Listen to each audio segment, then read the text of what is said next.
this Friday morning. Now for a little bit of a change of approach, change in pace, I'm going to talk about sport and business. Anybody here got barracking for an AFL team that's still in the finals? Got some? Right. How do you think your team's going to go? Who have we got that's still in the finals? Swannies. Swans? Confident? Yep, very confident. Yeah, the media are talking them up, aren't they? Who else? Anyone North Melbourne or Geelong? Hawthorn.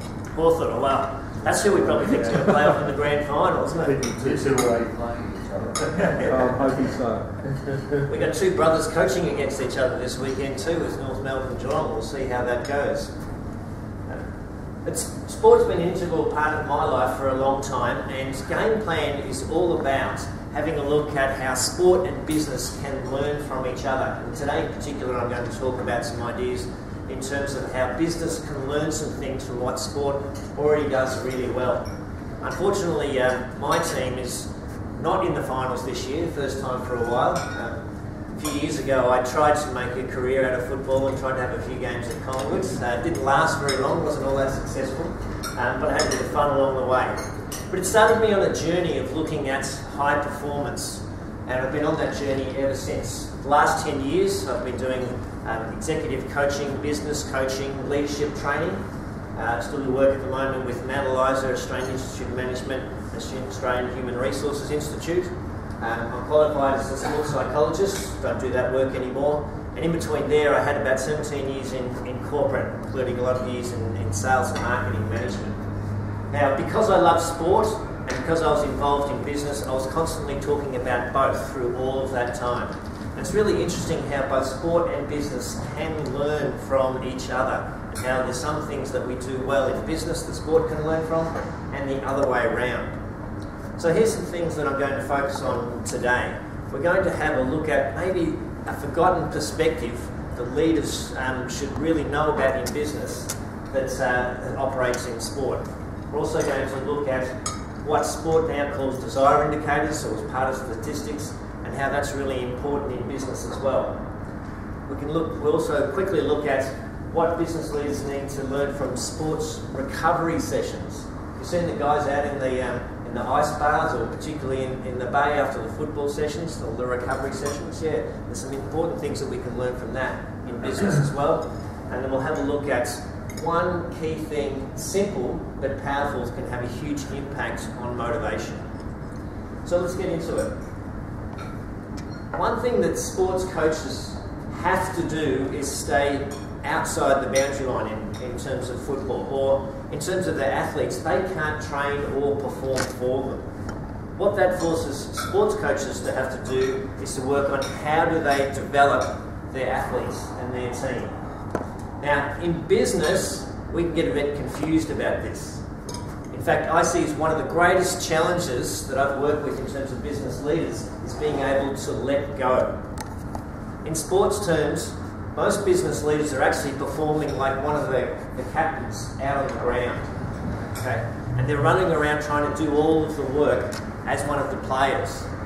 The most effective leaders, though, are the ones that take a step back and work on developing their players. So if you can get into your head a mindset of being like a sports coach where you can't literally go on the ground and do the work for your players, that creates a mindset where you can better develop your team and create a high-performing team. Okay. Just a couple of examples. Working with Coles a number of years ago, one of the guys that I was working with there in a leadership and executive coaching capacity, he'd been passed over for several promotions. And essentially the feedback that he'd been given was that he was too involved in the work of his team. He wasn't able to let go. And he struggled with that idea, because the way that he got to his position was because he was the best at doing what he was doing. He delivered great results all of the time. He'd been doing that for a number of years. He had a lot of experience. So how was he supposed to let go? And what he wanted to do was have his team come up to his level, do it the way that he did it. But of course, if anything really, really important came up, what did he say to himself? Oh, it's just quicker if I do it for mine. It's just quicker if I do it myself. I know it'll get done right if I do it myself. Okay. But what does he build up if you go down that line? Well, one, the people around him didn't think that he was capable of taking the next step. For 2, he was just building up more and more work and more stress for himself. And what do you think his team was saying? Give me some of the work.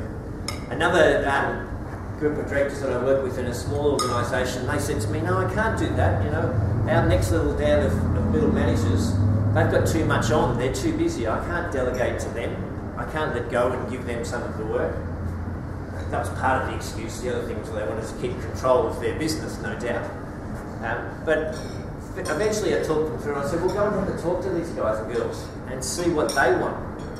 And as soon as the directors spoke to their management said, yeah, please, give us some more responsibility, empower us, trust us to do the right thing, and coach us in how to improve and develop along the way.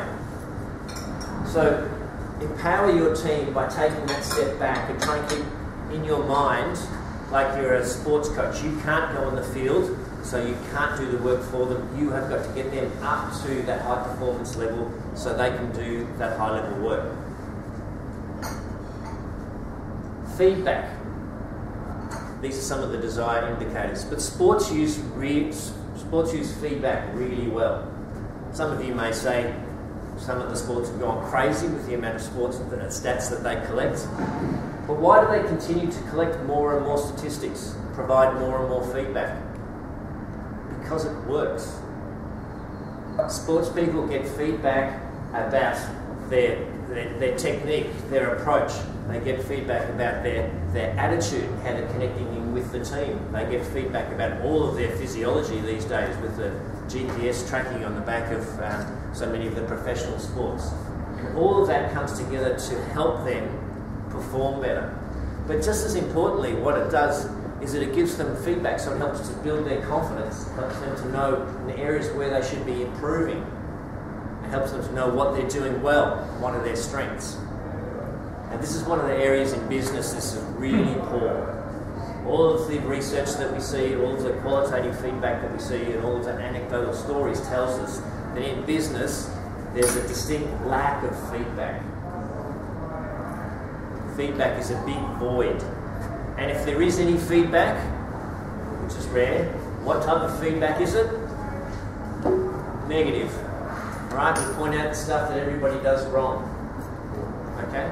And often at this stage I hear people in businesses saying, well, that's what they're paid to do. I mean, why should I have to pat them on the back when they do what they're paid to do? You don't have to. But what I can tell you now is that if you do give clear, constructive, consistent feedback, then you get a more motivated, a more empowered, and more engaged team. They feel more confident in themselves, they will feel more confident working together, they enjoy working with you much more. And that creates a high-performing environment. So feedback for leaders should be looking at the opportunity to give daily, consistent feedback, positive and constructive, delivered in a way that's very specific and very clear so people know what they're doing well and what they can improve on. But even the constructive feedback is about helping them to develop and improve. Okay. Just to give you an idea of the differences in approaches between sport and business. In sport, feedback is just coming all the time. It's just flowing all the time. In business, we're not in that mindset at all. In some of the leadership programs that I run, I teach people how to give this type of feedback. And I say to them on one of the days, sometime later today, you're going to have to give feedback to the people in the leadership program with you. Right? So I leave it at that, and they know how to go about collecting and giving feedback. Sometime later in the day, 2, 3, 4 hours later, we've been doing some other stuff, we've had a break for lunch, all of a sudden I stop them and say, right, now's the time where we're going to give feedback to each other. And I get this stunned silence. Everyone looks around the room and they're thinking, oh my God, I have no idea what feedback I'm going to give to the other people in this room. And just shows us that even though I've prompted them about giving feedback, we're not tuned in business to actually look out for opportunities to give feedback to each other and to our team. And that's what I want you to think about changing. Actually go out with the mindset of giving feedback on a daily basis, and you'll get closer to a high-performing team. Sports has a heavy focus on recovery, and this is growing more and more these days as well, okay? Because sports and athletes know that you can't have peak performance all of the time.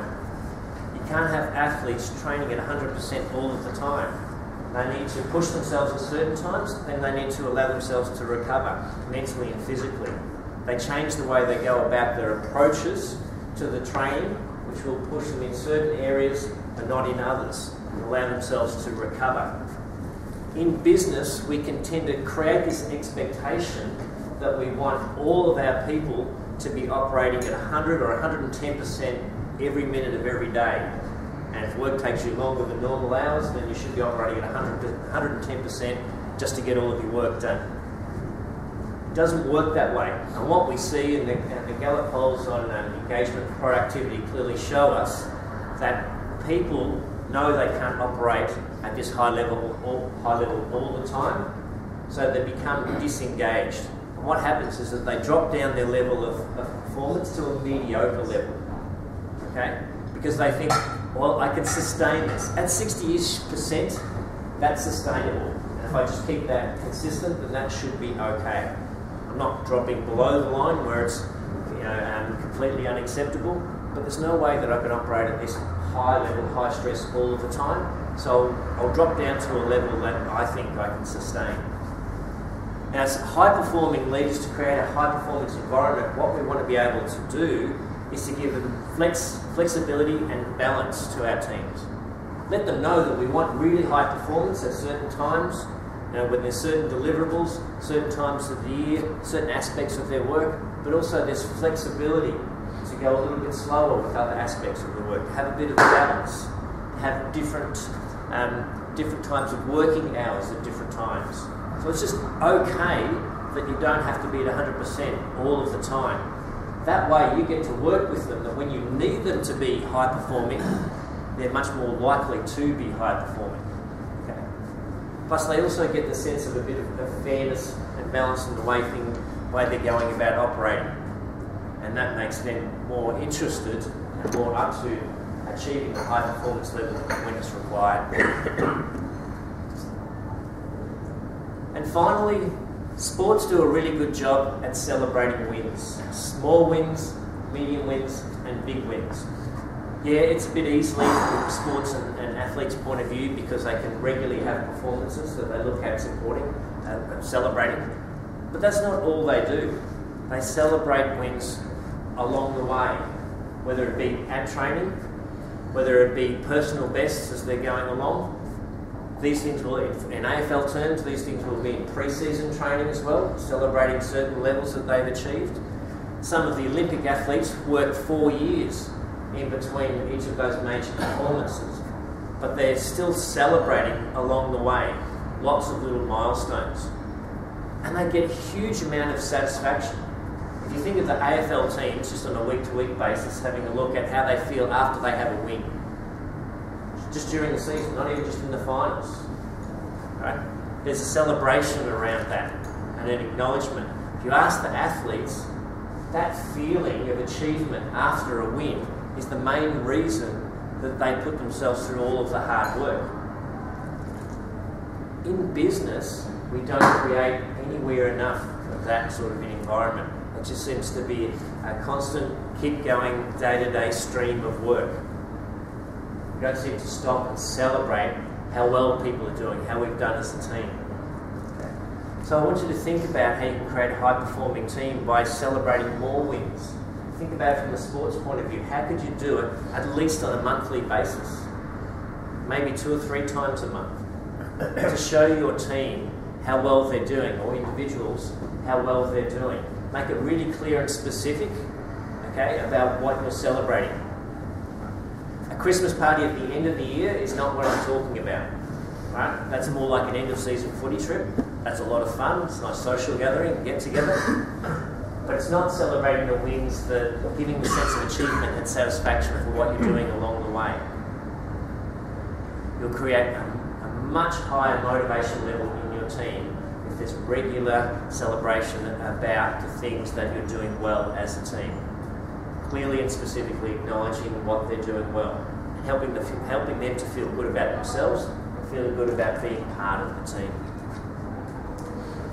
So just to recap there, empower and motivate your team by developing them to do the work rather than jumping in over the top. So create the mindset of being like the sports coach where you can't go onto the ground, so you empower and develop your team.